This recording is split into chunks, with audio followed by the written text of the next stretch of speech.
Imagine the sidewalk panel is a blank page. And if you accept that metaphor, then the city is a big blank book. And then of course the next question has to be, why do we live in a big blank book? Why don't we let our residents write in this book? And so that's what we're doing. We're just inscribing our lives and our hopes and our dreams in this book that belongs to us, the public. The Sidewalk Poetry Project is paving the streets of St. Paul with poetry. When the city goes about its annual business of repairing itself, of fixing its sidewalks, that's also when we add poetry to the neighborhoods. So far we've had 350 poems put in the last 3 years. So we reach basically every corner of the city with sidewalk poetry. A gentleman's invitation. Meet me at 6 o'clock at the New French Cafe. We will share, says he, a cup of consommé. Handsome is he and debonair, his smile is as wide as the English Channel. But a hungry woman searching for substance could drown in a cup of consommé at 6 o'clock at the New French Cafe.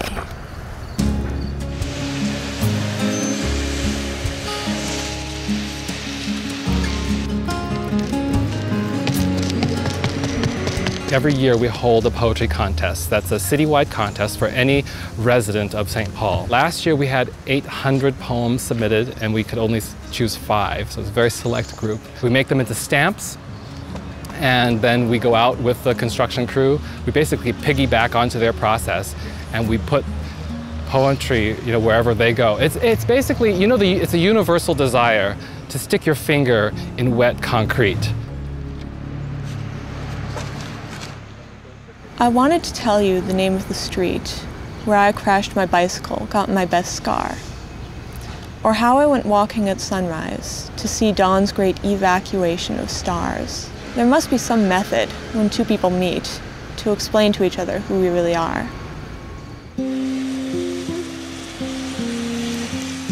Poetry is very ephemeral. It just sort of escapes, it just sort of floats around in the air. And so to have it actually printed, sunk in concrete is marvelous for the art and for those of us who practice that art. Tells a story about, I like the bit about the scars, because scars always tell stories. I like it's about a relationship, about how people explain to each other who they really are. I also just love that it's happening on our little street. So, no, I'm delighted. On the everyday level and everyday life, when you're not thinking about art or you're not thinking about, you're just living your life and you come across a poem that speaks to you, that says, wake up, this is an idea that will help your life in some way. We hope that that contributes to people's lives on that everyday level, that quiet way. A book is quiet, and the city as a book is a quiet project. And when the construction crew has left the site and the concrete has dried and the sidewalk has cured and you can use your sidewalk again the normal way, it's a poem that lives with you. As you live in the house, the poem is living there too.